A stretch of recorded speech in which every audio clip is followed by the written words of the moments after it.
How's it going, Laser Bruises up? I'll be Sixkilla. Welcome back to Ever 17. Welcome back to the Tsugumi run. If all goes well, we're already on the path to Tsugumi's true ending. We're at the position where everybody just got TB again. The run is going pretty much exactly the same as it did with Sora, but I assume it's going to branch off pretty extremely at the end, but I don't honestly know. I guess we'll find out. The kid was sleeping on the LMRI table. His results from the scan came up on the control panel's monitor. TF Blau 2017 revision 1.17. The kid's been infected with TF Blau too. How could that happen? Why, he'd been with us the whole time. So why and where did he get TB? I mumbled to myself, finding it hard to breathe all of a sudden. Takeshi, just calm down. None of us know where he got exposed to it. Takeshi, I want you to get scanned too. Why? Let me just scan you, please. It isn't normal to start spewing blood from your nose and mouth, okay? Yeah, I know, but... Tsugumi gently took the kid off the LMRI examination table and forcefully put me on it. Pressing down on both my shoulders, she forced me down on the table. You don't have to do that. Fine, I'll let you check me. I brushed Tsugumi's hands off me. See? I'm lying down now. Okay, you. Please start the scan. Okay. You started operating the control panel.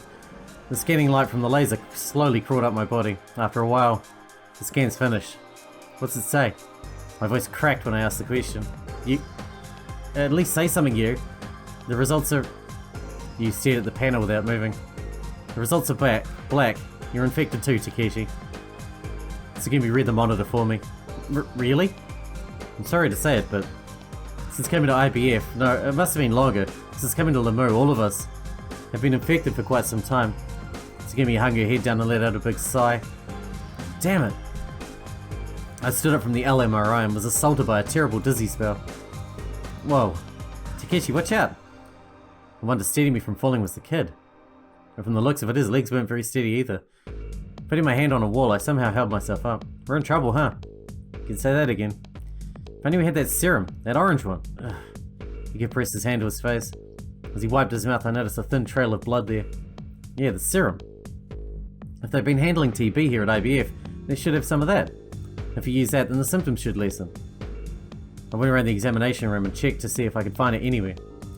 Tsugumi and you hurriedly started checking through the medicine cabinets. The kid sank to the floor. He didn't look very good. His breathing was ragged and he had lines of pain etched on his face. It's no good. There doesn't look like there's any here. I can't find any either. The two of them are shaking their heads.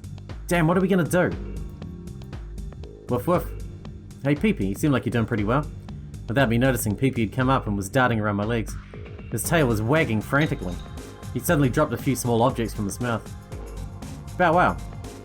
Hey, where'd you get that? What's wrong? You ran over to where we were. This is the orange serum. She picked up one of the fallen objects in front of Pee-Pee. It was a small capsule. A capsule with orange liquid inside of it. 4 of them had fallen on the floor. Where'd you find that, Pee-Pee? I didn't know if he'd understand me, but I asked Pee-Pee anyway. Pee-Pee shook his head from side to side. Were there any more of these? He shook his head. This is all of them. Woof, he nodded.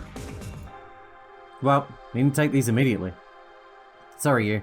But get these ready. You're the only one who knows how to give shots. I found some syringes over here. You? Okay. We gathered all the cartridges of serum from the floor and put them on the bed. Looking slightly doubtful, you prepared the syringes one at a time and gave Kid and me our shots. Whew, I can relax for a while now. Thanks, you. You're welcome. Sitting with his back against the wall, the kid gave you a thumbs up. After that, he smiled and closed his eyes. He must have fallen asleep. Tsugumi and I carried the kid over to an empty bed. What should we do about Coco? She's still undergoing the oxygen treatment, so we can't open the pod. It looks like the treatment is progressing normally. As long as she's in there, I don't think her condition will get much worse. As soon as it's done, let's give Coco a shot too. Yeah, okay. Oh yeah, you should probably give yourself a shot too, don't you think, you? No way. The next shot was already being prepared, but for some reason you were stalling. She started coughing suddenly. Hey, give yourself a shot quickly. But I just... She wouldn't stop coughing. Her arm holding onto the syringe started to shake. Breathe deep. Her coughing finally stopped, but her hands wouldn't go still. What's wrong? You aren't feeling well? You want me to give you the shot to you? Huh? No way. I don't like shots. Huh? You didn't have any problem sticking everyone else. You don't like getting them yourself? Well, yeah, because they hurt. You puffed at her cheek stubbornly. What are you talking about? Your life's on the line here. What do you do? Give me that syringe, you. Reaching out quickly, I latched onto Yu's arm.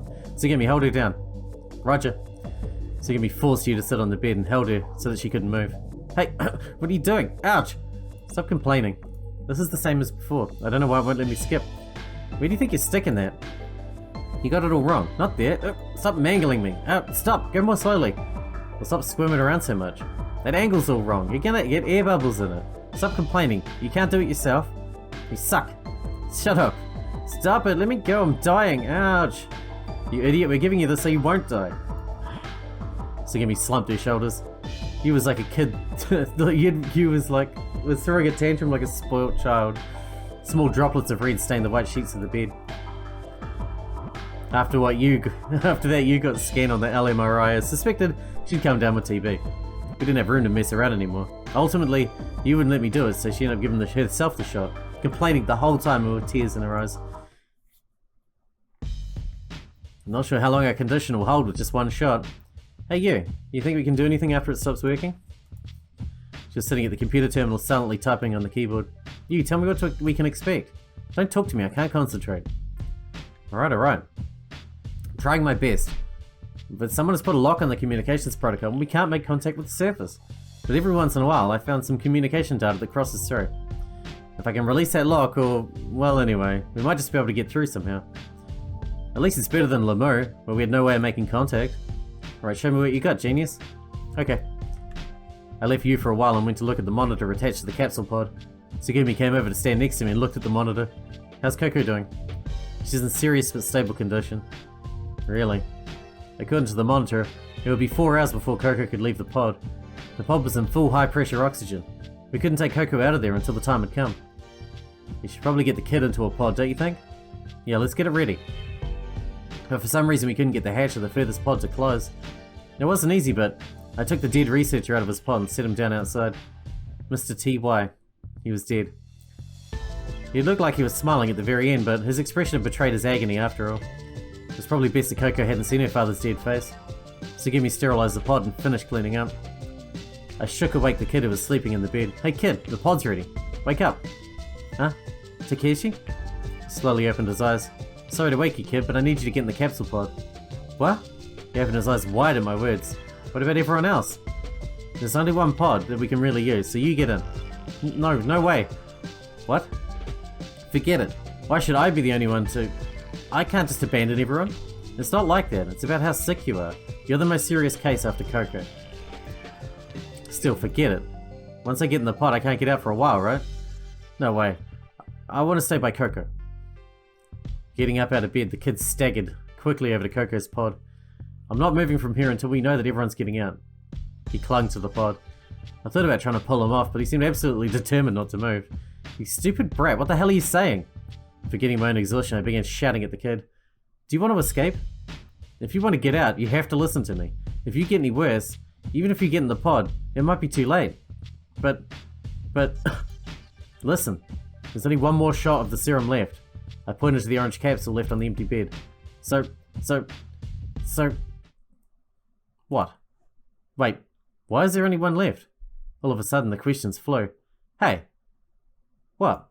You turned away from the terminal as well. What are you talking about? That cartridge is for Coco, right? Tsugumi mumbled with her face slightly turned away. So that's it. Everyone's gaze finally rested on Tsugumi. You know, Tsugumi, I still haven't given you an injection. Yeah, so? Tsugumi mumbled with her eyes averted. I'd forgotten before I injected Takeshi and the kid with a shot, then I got busy and then... So out of the 4 of the shots, we still have 1 left. Getting up from the terminal, you spoke acidly. How are you feeling, Tsugumi? You're not in pain? Come to think of it, Tsugumi didn't have any symptoms. She didn't show any sign of the TB virus. I dredged up Tsugumi's old words from the depth of my memory. Highly improved immune system and increased metabolic efficiency. Telomeres that continue to rejuvenate. It couldn't be. Tsugumi, I want you to get scanned right now. Cure virus P carrier. Tsugumi's genetic makeup had been altered by Cure, giving her incredible regenerative powers against illness and injury. Tsugumi had also been infected with TB, but she'd already been able to make the antibodies and drive out the virus. Cure. Tsugumi had gone beyond the normal human capability. She'd mentioned that she was special. Successful cases of genetic manipulation were probably exceedingly rare. Cure. Looking at the results from the LMRI scan, you nodded. I found it in Lemu's database, but I'd heard about it before once. I would never have imagined you're a carrier of the Cure virus, Tsugumi. I don't care if you hate me. Hate you? Why would I? Are you scared then? You're scared of me, aren't you? You're probably thinking that you don't want anything more to do with me, right? I wouldn't think that. You shook your head fiercely. Why? Why would you say that? Well, Tsugumi bit her lips and said, because I can be here and I don't have to suffer. It could be that I'd just watch all of you throw up blood and eventually you're crawling on the floor and I'll be laughing at you. Because I'm a cruel person like that. It's true, she is. You could look Tsugumi in the eyes. I don't think you're like that. Clutching Coco's pod, the kid spoke up. I don't think you're a bad person at all. I mean, you're the one who saved Coco, right? You risked your life to save someone. Yeah, so what? To tell you the truth, I regret it now. Coco is suffering from TB now, isn't she? She's stuck in that pod and she's suffering. If I hadn't had that stupid whim to do that, this wouldn't be happening right now. The kid turned away from Tsugumi. Tsugumi, stop it right now. I yelled at her with all of my might. I ran over to her and grabbed her by the collar. Are you still talking garbage like that? Saying things you don't really mean? I mean it. Stop lying to yourself. It isn't a lie. It's the truth. The only one whose TB isn't affecting is me. Huh. I let go of Tsugumi. How about it, Takeshi? You ready to accept the truth now? Tsugumi was probably just pretending to smile at me. Yeah, it's an indisputable fact. Fine, I'll accept it. But you might just help us get better. What'd you say? Just then Tsugumi's expression became serious. Well, I'm not a doctor, so I can't really tell, but smallpox, penicillin, snake antivenom, you're pretty smart. This should make sense to you, right? No way. You've got the antibodies. We need that. It's our only chance. Your body's creating antibodies for the TF Blau virus. We'll use that. If we can get those antibodies, then there's a small chance we can fight off the TF Blau. It's too dangerous. Tsugumi's expression was getting more and more worked up. Do you have any idea how hard it is to make antibodies and vaccines that work? There's almost no chance. If you make even the slightest mistake, it could kill all of you. If we don't do anything, we're dead anyway. She sucked in her breath. Without moving, Tsugumi's expression turned to ice. You and the kid, who had been staring at the ground the whole time, raised their heads and looked at me. That's right. If we don't do anything, we're dead. And if that's the case, it's better we take this risk, no matter how small our chance of survival. Damn it, not another nosebleed. A nosebleed and I'm coughing up blood? I can't believe how lame this is. I wiped with my nose and chin. Damn, this is so lame. I'm getting blood on my clothes. What, you ain't even gonna laugh at me, Tsugumi, for being such a dork? Come on, laugh, Tsugumi. I held up my hand toward her. It was covered in blood. Stop it, stay away from me. Stop, I don't want to. Shaking her head fiercely, Tsugumi backed away. Takeshi? Shh. You was moving her hand up. Moving to stand up, but I lifted her hand, signaling her to stop. Listen, Takeshi. Tsugumi. You opened her mouth to talk from where she was seated at the terminal. There's a simple lab in the back of the examination room. I saw a centrifuge and a machine for refining serum. We could probably use that to safely and quickly extract the TF Blau antibodies. If this can scan for TF Blau, they can probably scan for the antibodies and extract them. She continued to talk in a low, calm voice. Tsugumi, please help us, I'm asking you. Stay away from me, Takeshi. Don't touch me. I backed her all the way up to the bed. You want to live with this disease? Once you got the cure virus, you can't go back. Do you have any idea what you're in for? She couldn't go back any further. Tsugumi searched the bed behind her with her hand. With the tip of her outstretched hand, she brushed across the only dose of serum left. Well, we know that the cure virus will infect everyone. Even you. You said you were special, right? Please, I'm begging you. Let me take a gamble, so that everyone can live. I stood quietly in front of Tsugumi. My legs were unsteady, my vision was hazy, but I stepped forward strongly and stood up straight. I looked deeply into Tsugumi's eyes. I was trying to look inside to see what lay behind them. You won't be a normal person anymore. I don't want everyone to have to live with the pain that I have.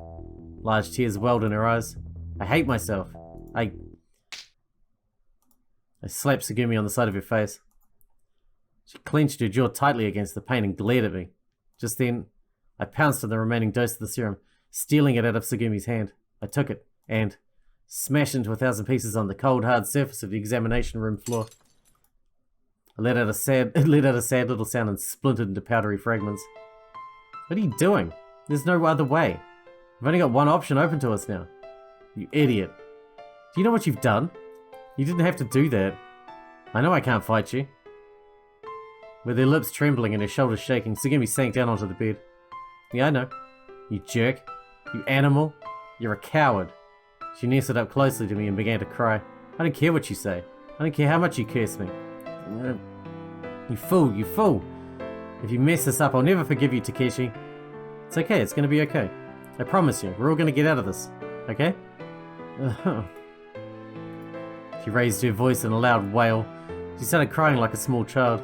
She threw away everything that was holding her back and cried with everything she had. You started operating the terminal. The refining machine whirred to life. The scanner also started to move. Wiping away her tears, she stuck at her arm. You gently took her arm and drew some blood.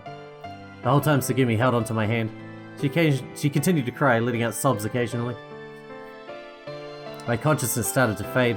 I lost all sense of time. It was hard to tell if it was reality or a dream. Am I alive? Or am I dead? Were there things about... Where am I thinking about all of these things? I remember that. It's fine now. I think it worked. I've prepared the shots. So next... It's up to you, Tsugumi. If you don't wake up from this, I'll never forgive you. Not as long as I live. Tsugumi, where are you going? Well, I left a friend of mine upstairs. I've got to go meet him. My best friend. Jungarian hamster. His name is Charmy. Charmy? See ya.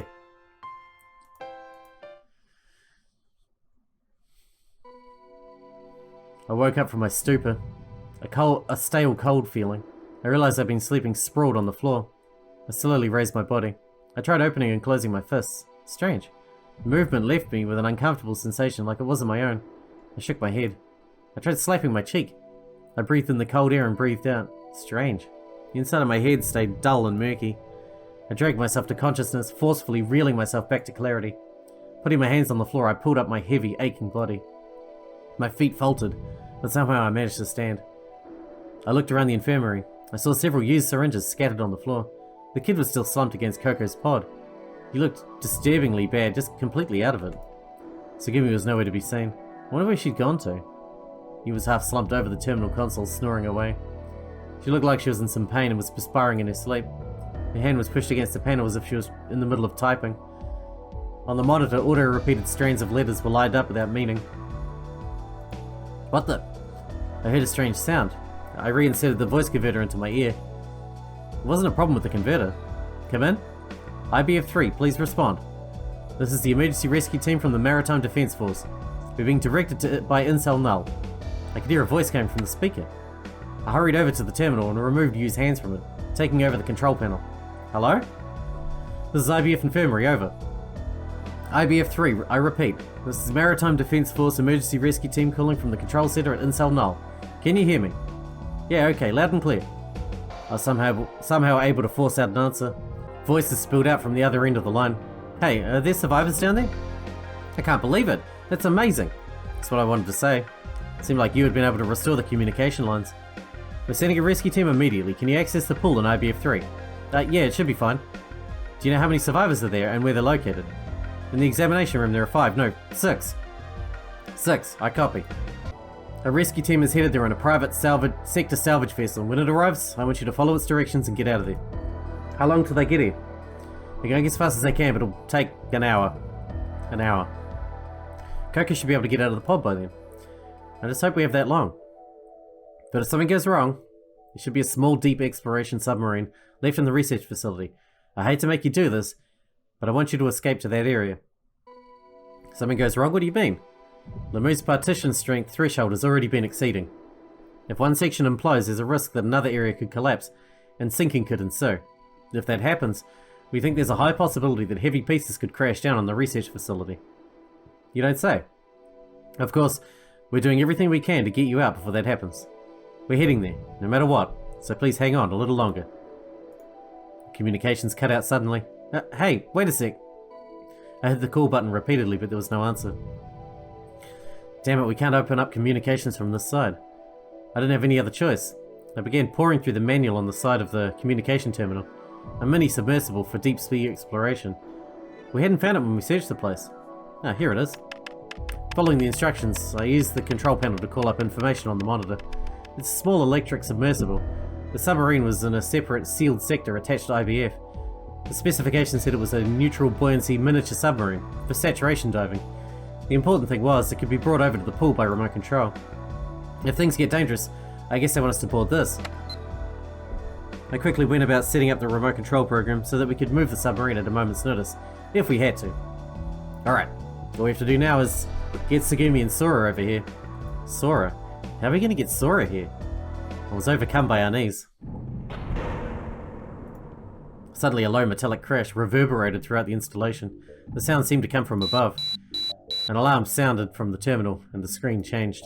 Warning, Lamu hull breach, flooding. Lamu? This is bad. That means Tsugumi and Sora. I ran out of the corridor. It was only slight, but the floor was trembling. I suddenly became dizzy again. Losing my balance, I crashed into a wall. It seemed I wasn't completely recovered yet. I didn't have any idea if the antibodies were working or not. Not a clue. I still gotta go. I have to go. When we did the Sora one, we didn't have antibodies, and we still managed. Squeezing out all the strength I could muster, I staggered toward the elevator. As soon as the door opened, I flew into the lift. The elevator headed up. 270 feet, 240 feet, 210, upwards. The elevator stopped. Forcing open the door, I slipped into the pressurized chamber. The entrance had closed automatically. I pressed the intercom button repeatedly. Sora? Sora? Takeshi, what are you... Hey, it's been a while. I realized how much I'd missed that voice. I waved to Sora as she appeared outside the window. What are you doing here? Isn't it obvious? I came back. What's the damage? There's flooding into White Stock. The warehouse area is being breached, and cracks are beginning to form in the elevator shaft. The situation is serious. There's almost 6 inches of flooding in almost all areas of the corridor. Where's Tsugumi? She's trapped in the infirmary. What about the door? The electronic lock has been released, but it won't open because of the water pressure. Yeah. Takeshi, I'm going to start decompressing the chamber. How long will it take? I'll complete it as soon as possible. I need to know how much time. If I hurry, 12 hours. 12 hours? Wouldn't have that long. If we don't dissolve the nitrogen in your blood, you'll get decompression sickness. I don't care. Open that door now. I can't do that. If we don't act fast, Tsugumi is dead. If we open that door now, due to your rapid decompression, the nitrogen in your bloodstream will form bubbles, causing blood clots, and in the worst case, I don't care. You get that door open now. I can't, it's too... I found an emergency escape lever inside the chamber and pulled on it. I kicked the door. It was a horrible noise, as though all the air inside had exploded. My body was thrown from the room along with the high pressure gas that had been built up inside. I was tossed like a piece of confetti, sliding and rolling along the floor all the way to the control room. My body crashed heavily against the wall.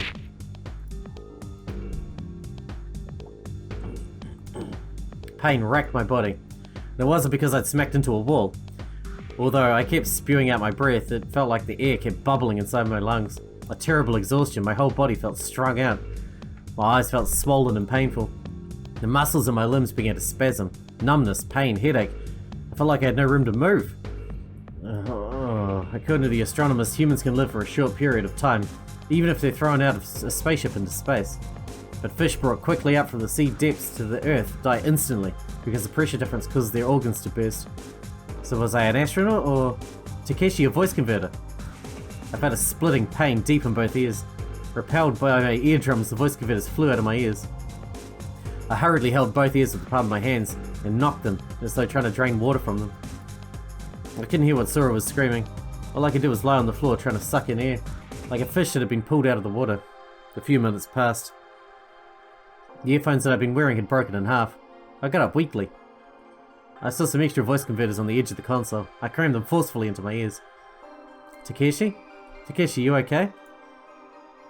Tears welled up in her eyes. Sora looked at me with a pained expression. Okay, I'm still alive. At least my eardrums hadn't burst. I left Himmel and started heading up. I checked the screen on my PDA. It showed a map of Lamu. A blinking dot showed me where Tsugumi was. From the console at Himmel, I had installed a program to link data from Lamu sensors to my PDA. Sora had prepared it for me. Don't you stop me, you hear? No matter what you say, I'm going. Alright, Takeshi, it seems like you made up your mind.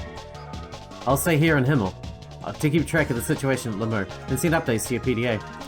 I'll do what I can to stop the partitions from falling, to see that this place stays together, even a little while longer, so promise me that you'll come back here with Tsugumi? Yeah, it's a promise. Running up the stairs, I looked down at my PDA again. The life sign in the infirmary wasn't moving.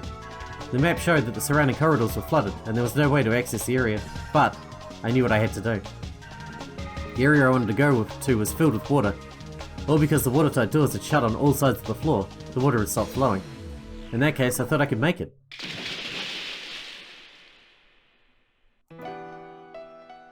I went to the emergency corridor leading under the infirmary and dove in. How many times have I gone back and forth down this corridor? My PDA backlight shone a weak light on the area before me, and even then, I wondered how many more feet it was, but my body remembered. Even if I closed my eyes, I knew I could make it there. Turning out the light, I propelled myself forward through the darkness. I wouldn't let the darkness overtake me anymore. It wasn't something that I'd run away from, afraid of. I would take the darkness inside of me and make it my own. That's why I wasn't afraid. There was nothing to be afraid of. Entering the room from the hole of the elevator shaft, I quickly climbed into the infirmary. Tsugumi? Tsugumi. She was in the corner of the room, hugging her knees to herself. At her feet was the slightly wet, furry figure of Charmy. Takeshi? What? Why? Tsugumi looked at me with wide open eyes. What are you so worked up about, Tsugumi? I came back right now. I came back for you. Well, I guess I'm a bit late, but I scratched my nose. You idiot, what are you doing here? Do you want to die? One after the other, large tears started falling from her eyes. Listen. I was laughing as I spoke. I came back for something I forgot. Yeah, that's it. You forgot? Picking up Charmy in both hands, she stood up slowly. Yeah, left it here. Silly me. My irreplaceable, more important to me than anything else, friend. How did you get here? She looked at me as though she couldn't believe I was actually there. Well, I'm a good swimmer. Actually, I swam down and back in a 25-yard pool once. I kicked off the wall coming back, but still. I pretended to swim as I spoke. Wait, I think I just beat my record. Hey, do you remember the furthest I've ever swam underwater? I've ever swum underwater? 103 feet. She answered, her expression beginning to break down. Yeah. You think I'd die in a place like this? I mean, I still haven't gotten enough abuse from you yet. I want to hear what you've got to say, from here on out. So, I came for you, Tsugumi. Takeshi? Takeshi? We ran to one another, reaching out our hands. We came together. I gently wiped away my teardrops around her mouth with my lips. In the center of the infirmary, we held each other close, embracing firmly. Like, if we left her here and the whole place imploded, she'd still be fine, right? She's invincible. She just float to the top and then wake up. Riding on both our hands, Charmy snorted and looked at us. And the hamster would be fine too. Alright, let's go back together. Okay. Tsugumi softly held Charmy and hid him inside the chest of her clothing. We had no time to lose. It was only a matter of time before this place collapsed on itself. We had to hurry. I knew that. But I wasn't in a rush. We would make it. I'd never say quit. I'd never say it was too late. I knew it was going to be okay. Pulling on Tsugumi's hand, I flew like the wind. Takeshi, Tsugumi? I prepared the chamber for you. Get inside quickly. I opened the sliding door and rushed to the other side of the glass. We went into the compression chamber for IBF. Slouching back in a chair, Tsugumi struggled to catch her breath. I didn't think that I'd be able to move for a while. Sorry, you're coming too. What's wrong? You can't come no matter what? The door of the room shut automatically. The compression started. Sora? Sora stood silently outside the chamber. Sora? I started to open up the door. Once again, I reached out to the emergency lever on the side of the door. Why would she just stand there without moving? She wouldn't make it... Water? Water was flooding into Himmel's control room. Her image broke up and disappeared. A fog enveloped Sora, covering over her. She disappeared without a word. An hour later, the room on the other side of the compression chamber had already filled with water. The compression finished. Tsugumi and I transferred to the lift and went down to IBF. As soon as we entered the room, the lights came on. It's quiet. Yeah, you're right. But then the flooding was probably fairly advanced in the area above us. Perhaps some of the sections had started to collapse. But the surface of the pool hardly even rippled. As if there were nothing going on, I wondered how much longer the place would hold. What's wrong? The time. We're past the scheduled time. What schedule? Actually, there's a rescue team on its way. Rescue? Yeah, they called themselves the Maritime Defense Force, I think. You was able to open up a line of communications so we could get a hold of Incel Null. I turned the handle on the door to the examination room. The lights came back on in the room. They aren't here. Nobody's here. Tsugumi searched around the examination room. Then she checked out each of the capsule pods. I also did a quick search of the room. Coco's pod was open. The manual for the control panel was open to the same page. The used bottle of serum lay strewed on the floor. Yeah. You, the kid, Coco, that researcher, they're all gone. Where'd they go? Tsugumi was starting to panic. Hey, hold on, I'm sure the rescue team found them. Just then a voice that I recognized came over the speaker. I hit the talk button. Tsugumi was next to me, staring at the monitor. This is Incel Null Control, please respond. This is the examination room in IBF-3, over. Thank God, that's where you were. A little while ago, we got a message from the dispatch team that they couldn't find you. You had us worried there. I'm sorry, I was out for a bit. We were able to rescue the other 3 people in the examination room, and they've been cared for at the salvage vessel. Is everyone okay? We can't say for sure, their conditions are serious. We're fighting against time. The submersible is going to surface soon, and we'll transfer them to a floating medical center. Okay, you take care of them. How many people are there with you? 2, including me. The other person didn't make it. Roger. We'll send the team back there as soon as we can. But there is a possibility that the team won't be able to approach IBF if it starts to break out. I've got the exploration vessel standing by. I can call it here by remote, right? Yeah, I'm sorry to ask you to use it, but there's nothing else we can do. We'll do the best we can. Whatever happens, you hang in there. Roger. Communications cut out. What's that supposed to mean? You weren't listening? It means all this would be for nothing if everyone died while they were waiting for us. The rescue team decided to put a higher priority on getting you, the kid, and Coco to the hospital rather than waiting for us. Yeah, you're right. The colour in Tsugumi's face slowly returned to normal as his sense of panic faded. Well, they might just take a nap until the next bus comes. Bus? If you think the bus is going to be late, call a cab for me, will you? Taxi? What are you talking about, Takeshi? If you push the button, a small submarine will come over here by remote. Our very own private taxi should be here from another area of IBF. Okay. Anyway, I'm just glad that everyone's alright. Yeah. The adrenaline that had kept me going earlier suddenly ran out. I'm just so glad. Takeshi? My legs suddenly gave out. My head struck the hard surface of the floor, but before I could feel anything, I slipped into a deep sleep, and Tsugumi held me in her tight embrace.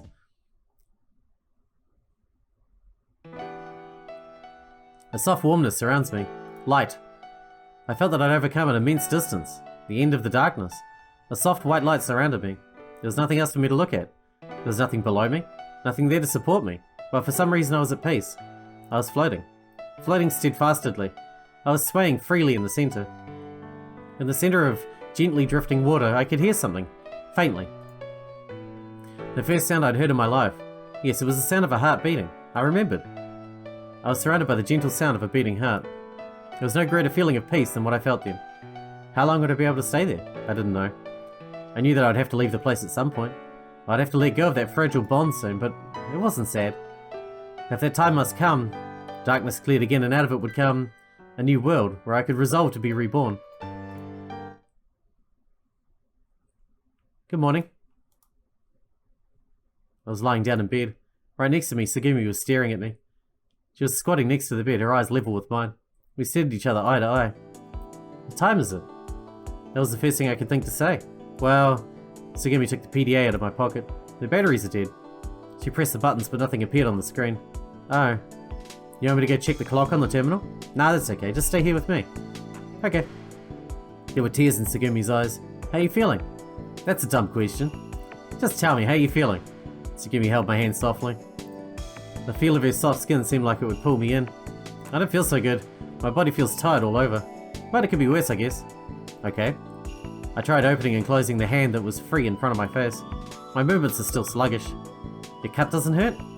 Cut? You fell over and I tried to stop you from falling, but I didn't get there in time. You split your forehead, Takeshi. Tsugumi opened her glossy lips slightly and murmured. I could see the tip of her red tongue. Forehead? Split? Hey, you don't remember? I slowly looked around the room. The ceiling, sheets, the empty syringes on the floor.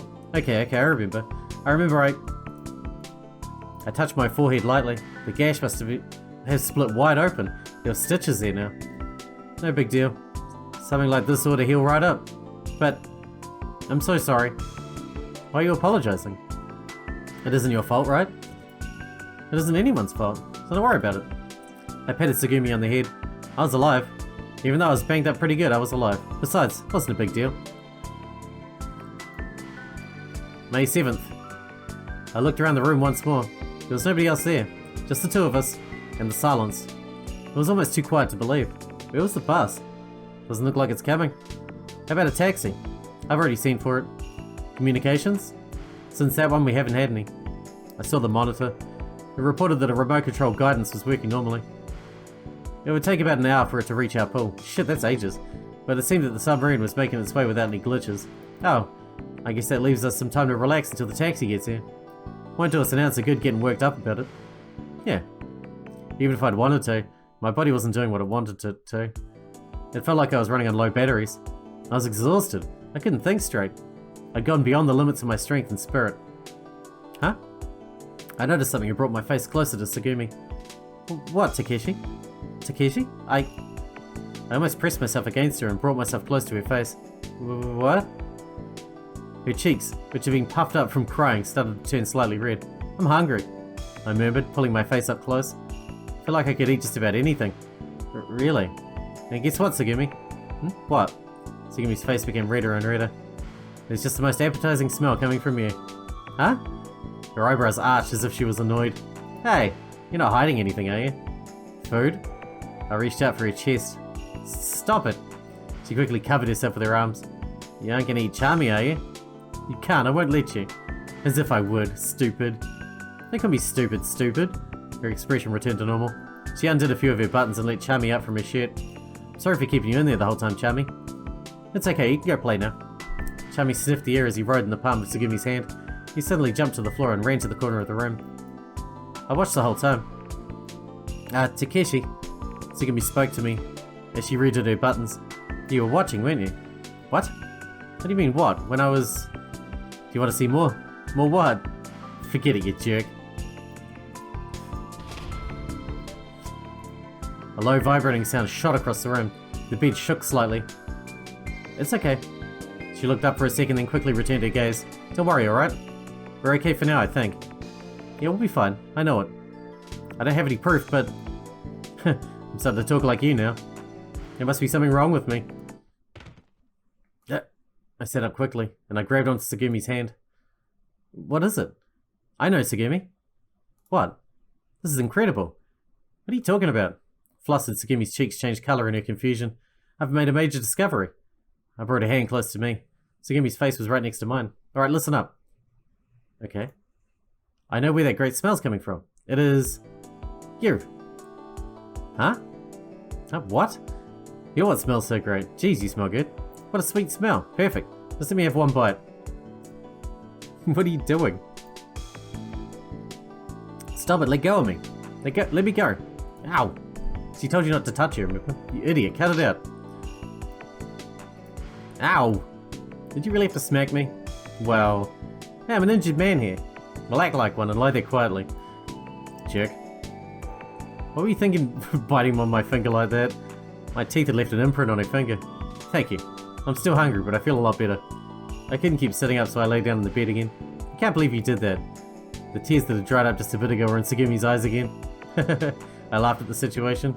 There wasn't much strength left in me, but I laughed anyway. I'm a man of insatiable desires. When I get hungry, I stuff my face. When I get sleepy, I sleep like a bear. And give me a chance and I'll be thinking about hanky panky. It's all I think about. I'm beyond salvation, right? Yeah. You're an idiot is what you are. She tried to smile back at me. Her voice dried up and tears began to fall. I'm such an idiot. Come on, laugh like a fool like me, will you? Yeah, you are an idiot. Tsugumi laughed. You're the world's biggest idiot. I can't believe how stupid you are. And it never stops. How'd you ever get to be so dumb? She was smiling, but her tears wouldn't stop falling. No reason, I guess. I'm just trying to live all out. Because I don't want to die. Really? That's it? Her tears continued to fall. I think there are some things that I was taking too lightly. There are people who go on living even when they want to die. and people who die who want to keep on living. I had no idea that that's how things were. I guess I was pretty naive about the way the world works. Until coming to Lamu, that is. But then I met you. And the way that I thought about things changed. The world isn't always filled with good things. Yeah, she nodded. I calmly wiped away her tears. But I don't want you to think that living is something to be embarrassed about, or something that you hate. As long as you are alive, it's okay to live. I think there are good things waiting for you. Wait, not just that. That being alive is a good thing in itself. In that way, my thinking still hasn't changed. Yeah, she nodded. We held each other's hands. I don't know how to say it, but I looked up toward the heavens I couldn't see. I didn't know if there was something above. I didn't know if it really mattered. Maybe all I had to do was accept. The reason we keep living, in other words. What does it mean to die? Does everything really end when we die? Until you can really stare reality in the face, I think you should wait. Put it on hold. It isn't time for me to die yet. I just can't die yet. You can't either. And neither of any of the rest of us. Until that time comes, all of us should live. Yeah, she nodded as if in deep understanding. Hey, Tsugumi. What? I looked deeply in her eyes. I was trying to see if there was light inside there. I wanted to get as close as I could and see. Hey, you're bleeding from your finger. Well, you bit me earlier. Is that so? Yes, that is so. I'm sorry. Tsugumi's face was close enough so that we could almost touch noses. Closer. Even closer still. Now what is it? You got blood on your lips. Really? That's not my fault. Are you being serious? Blood? Yeah. You're lying. Maybe you're right. It was probably from when the building shook earlier. Looks painful. Well, if it hurts, it's your fault, Takeshi. You think so? Yeah. Maybe you're right. How are you gonna make up for it? She pressed her lips tightly on mine. I could smell her scent. I could taste her blood, taste her tears. She bit down on my lower lip, and my blood started to flow. We were pressed together as tightly as we could be, embracing one another with everything we had. Our bodies came together, became one. I felt her breathing, felt the beating of her heart, felt the warmth of her body, the scent of her, a musky smell. Enough to make me dizzy. It was sweet. Such a sweet smell.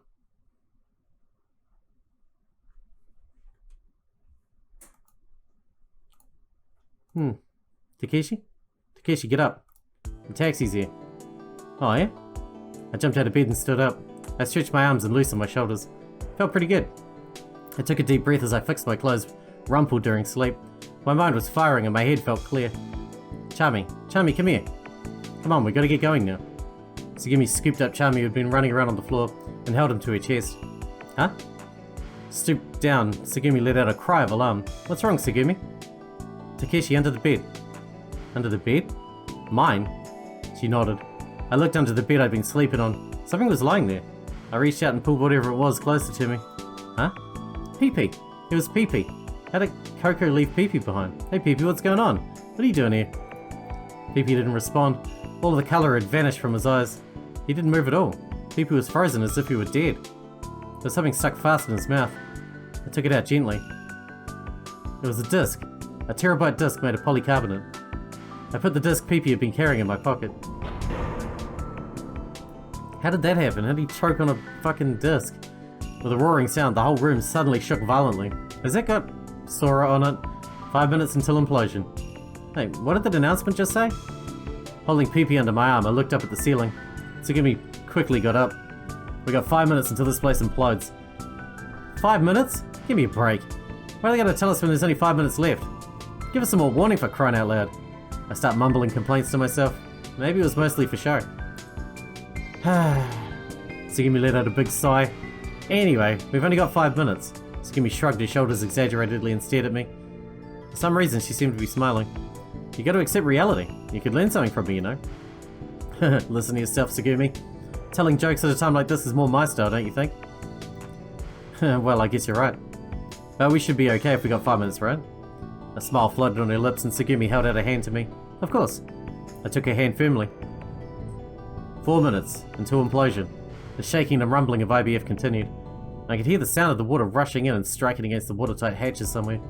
Ominous metallic sounds rang out from above, and I wouldn't have been surprised if the ceiling had suddenly ruptured, but still, we ran without stopping. We were running to get out of there. I held onto Tsugumi's hand the whole time. Her body moved fluidly as she ran. We ran in sync with one another. We passed through a door that stood wide open at the end of the passage. And on the top of the pool, which looked like it was threatening to overflow at any moment. Our mini-sub was waiting for us. Yes, at least something's going right. The taxi's even waiting for us. Well, of course. Tsugumi looked at me with a smug face and said, "It's a taxi. They aren't going to just leave us high-tipping customers here." "Oh yeah, you're right. Oh no. What's wrong? I forgot my wallet." "You idiot." "Well, we'll put it on your tab." "Oh, okay." "Yeah, in Lieblic's name." "Well, of course. 3 minutes until implosion." 3 minutes until implosion? We scrambled into the sub and jumped down the hatch. The controls are simple. We closed the hatch on the top by pressing a button. The submarine slipped out from the pool and into the middle of the ocean. The ocean currents quickly pushed us out to sea, away from the sinking Lemu. Yeah, Lemu was... Paradise was... Our home for 7 days was... warping and folding on itself like a crumpling old newspaper. It scattered as it collapsed like a child's wooden blocks that hadn't been stacked properly, letting out its final breath of bubbles. It disappeared to the bottom of the deep blue sea. We were moving up. The small fragile egg we were in floated quietly toward the surface. "What do we do from here?" Tsugumi asked in a quiet voice. "There's so much I want to do," I said, as I placed the motionless Pee-Pee on the seat next to me. "But first, I'm thinking more about where to start." What about you, Tsugumi? What do you want to do?" "What, you didn't like the question?" "No, it's not that. Can I have a minute to think about it?" "Sure." What was that sound? I dunno. The operating console made a funny sound. What's that noise? No clue. Hey, something just came up with that screen over there. The monitor behind Tsugumi started blinking. What does it say? "You're closer than I am. Why don't you turn around and look at it yourself?" "No. I don't want to see it. I've got a really bad feeling about this." "Don't be so selfish." Not left with any other choice, I peeked at the monitor. Which one? Which one? Low battery. That's what it says. Oh, for fuck's sake. The lights in the sub suddenly went out. The monitor went dark. It's always got to be something, doesn't it? All the power went out. The electrical equipment went silent. The only thing still working was the analog pressure gauge. Present depth, 189 feet. Internal pressure, 12.5 atmospheres. The submarine was set to saturation diving specifications. The pressure on the inside was higher than the pressure on the outside. Takeshi? It's okay, we're gonna be fine. Stop looking like you're gonna cry. Depth, 192 feet. We'd lost our upward momentum. The submarine began sinking slowly. Very slowly. Residual air pressure, 0. Ballast tank, unable to drain. Wonderful, we hitched a ride on a junker. You know, this cab always seems to stall on those country roads. I'm terribly sorry, ma'am. Depth, 195 feet. Takeshi looked at the aft hatch. It had a 2-ply hatch. The inner side was made of reinforced glass and FRP, while the outer side of the door made from high-strength steel. Hey, you think if we let out some of the high-pressure gas out of the hatch, we'd start rising again? No. I don't think we'll go straight up and our momentum would be limited. Not to mention the fact that if we do that, we'll start flooding, because we don't have any spare compressed air. And if we don't have enough buoyancy in the main fuselage, we've got to get rid of the ballast. Ballast? Depth, 198 feet. The value used to release the ballast is usually electronically controlled, but now we're... Alright, let's just stay calm. Judging by how fast we're sinking, we need to be a little bit lighter, right? If we can get rid of 100 pounds or more, we should be fine. Let's try pulling out a few of these machines over here. That should make us lighter. Think it's going to be easy? Well, they seem to be welded on fairly good. Probably not that easy to do barehanded, and unfortunately we don't have any tools. So that's it, huh? So give me a bit of lip and look down. Yeah, we're screwed. Depth 201 feet. Sinking. We were sinking. Looks like we celebrated too soon. Doesn't it? Her shoulders shook from disappointment and she laughed without conviction. So stupid. I'm so stupid. She audibly sucked in her breath. What are you doing, Takeshi? You can't tell by looking? I'm opening the hatch. That's what I'm asking you. What are you doing? Do you even need to ask? 204 feet. Stop it. What are you planning to do? Tsugumi grabbed onto my arm. Don't try to stop me. I threw off Tsugumi's arm and raised the glass hatch. It was just large enough for one person to go through. Please don't touch me. Don't touch me. No, I won't let you go. Tsugumi grabbed onto my arm firmly. The hatch was closing. I don't care if I die, I'm not letting go. Depth, 207 feet. Slowly and steadily we fell. We couldn't stop sinking. You really are selfish. I thought for a bit, and slowly opened my mouth. Hey Tsugumi. Do you know what the Archimedes principle is? Huh? Surprised for a moment, Tsugumi's grip relaxed. In that brief instant, I tore myself forcefully away from her grasp. I quickly opened the glass hatch and slipped into the back of the airlock. After I jumped inside, it was surprisingly easy to close the hatch from the inside. Once the hatch was closed, I shut the latch right away. Depth, 210 feet. Tsugumi was stunned. Her eyes were open, as wide as they would go, and she stared at me from the other side of the glass. Takeshi? Takeshi? What are you doing? Open it up! Get out of there! Tsugumi wildly pounded on the reinforced glass with her fist. She tried as hard as she could to pull the lever, but was unable to. Tsugumi, what are you saying?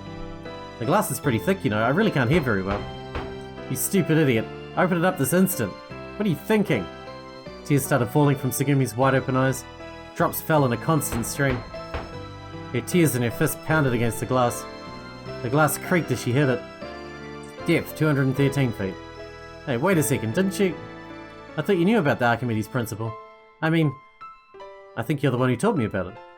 I guess you'd know that. Sorry. This isn't funny, stop joking. It's not about that. You fool Takeshi, you idiot. Tsugumi sobbed as she screamed. Yeah, I'm an idiot, the biggest one there is. You didn't know that, Tsugumi? 216 feet. No matter how hard she pounded on the glass, it didn't break. The hatch wouldn't open. And it wouldn't break either. It looked fairly sturdy. It's designed to hold 12 atmospheres. Made me feel pretty good to know that it would hold. Well, anyway, I gotta make sure this little egg stays afloat. I put one hand behind me on the other hatch. If I could open it up, she'd be safe. I slowly turned the handle. Takeshi? Tsugumi stopped hitting the glass. No. Do you really want to die? Don't worry. I didn't look away when I spoke to her and said firmly, I may be stupid, but I'm not that stupid. 219 feet. I kept turning the handle with my other hand. Just a little more. Please. Don't leave me. Don't leave me all by myself. There you go, always worrying. I forced a smile. I keep telling you it's going to be okay, right? Yeah. You want to live, don't you? Yeah. So live. As long as you're alive, live. Don't worry. I'm not going to die. 222 feet. The hatch on the bottom of the submarine opened. The air, which had been compressed in the airlock, was jettisoned into the ocean. My body shot out like a bullet into the water. I could no longer hear her voice. In the middle of the ocean, her voice wouldn't carry to me. On the other side of the glass, I could make out her blurry outline. Tsugumi's face was covered in tears. Her face was broken with sadness. Her image refracted through the water. 225 feet. I grabbed onto a rail on the outside of the submarine and steadied myself. I closed the outside hatch. I couldn't see her anymore. I wouldn't be able to see her again. 228 feet. I let go of my last source of support and kicked the sub. Released from its support, my body went flying into a jet black ocean filled with sparkling fragments of light. 231 feet. My consciousness was floating. But my will steadfastly clung to my body. It was still there. Even if it was threatening to turn to dust. Even if it was threatening to be torn apart. Live as long as you're alive. That's what I wanted. Maybe it was just stubbornness. I was sinking to the bottom of the ocean. My field of vision filled with white bubbles, heading up toward the heavens. I closed my eyes slowly. That's when I realized for the first time that I was here. I'm here. I'm here. I'm here. My body dissolved into the ocean, mixing with it, becoming one with it.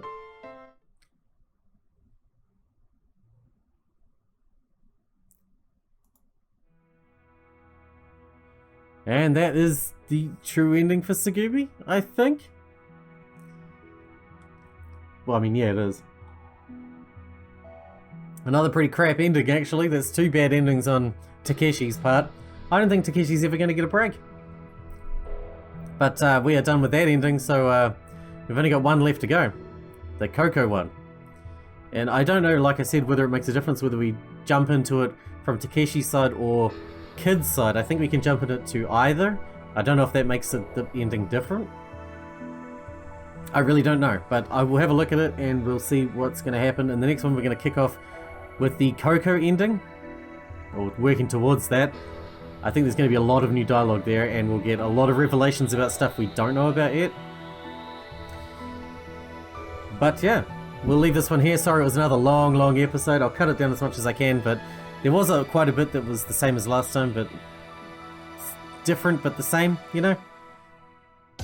I'll let the credits roll, and then we'll wrap it up. If there is an ending sequence, I'll let you know. Otherwise, hope you guys enjoyed it. Thanks for watching. Thanks for taking it out for me, and I'll see you in the next one.